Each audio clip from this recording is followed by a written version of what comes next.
तो एक गणित का सवाल है।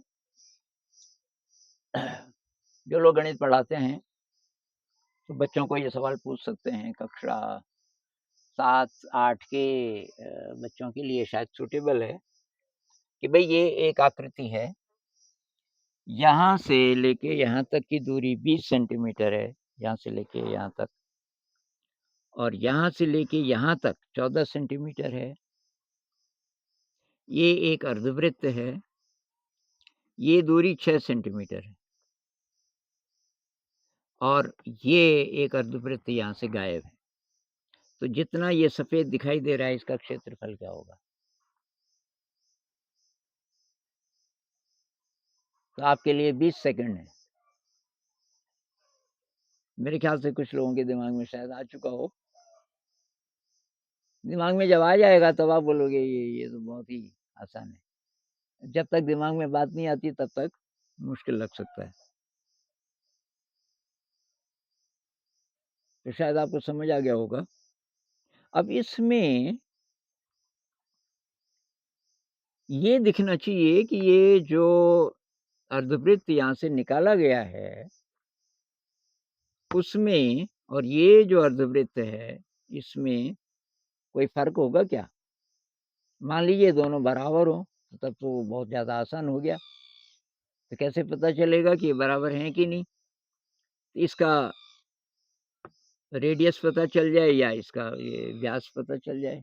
दोनों का व्यास अगर बराबर हो तो बात बन गई। तो ये तो हमें यहाँ से पता चल रहा है ये 14 है, तो मतलब ये भी 14 होगा। इसका जो व्यास है, डायमीटर है, वो 14 सेंटीमीटर है।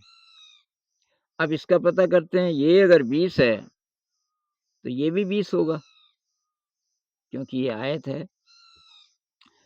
6 इधर है तो इसका मतलब ये 14 है। तो ये भी 14 है और ये भी 14 है। इसका मतलब है कि जितना यहाँ से गायब है उतना ही ये है। तो इसको अगर यहाँ से निकाल दिया जाए, और यहाँ फिट कर दिया जाए तो ये आपका बन गया एक पूरा आयत। तब तो आसान हो गया। एक आयत है जिसकी लंबाई 20 है, चौड़ाई 14 है, तो 14 दूनी 28, 280 सेंटीमीटर स्क्वायर। अब कोई और वेरिएशन इसका हो सकता है क्या? तो ये आप बच्चों को भी पूछिए, आप भी सोचिए। आप इसी सर्कल से, ये अर्धवृत्त से, हेमिस्फीयर नहीं, क्या बोलेंगे इसको, अर्धवृत्त, तो इससे कोई दूसरा सवाल आप क्रिएट कर सकते हैं। ये जो सेमी सर्कल है इसको कहीं और रख के, तो मेरे ख्याल से अगर इसको यहाँ से निकाल के और इधर रख दिया जाए तो एक और सवाल बन जाएगा। अब बच्चों को बोलिए कि आप इसका क्षेत्रफल बताओ। क्षेत्रफल इसका भी उतना ही होगा। इसको कहीं भी रखें, यहाँ रखें चाहे इधर रखें चाहे इधर रखें, क्षेत्रफल तो उतना ही होगा, क्योंकि ये आयत में से काट के इतना निकाला गया है। तो इस प्रकार के सवालों से थोड़ा दिमाग बढ़ता है, क्योंकि दिमाग को थोड़ा नए ढंग से सोचना पड़ता है।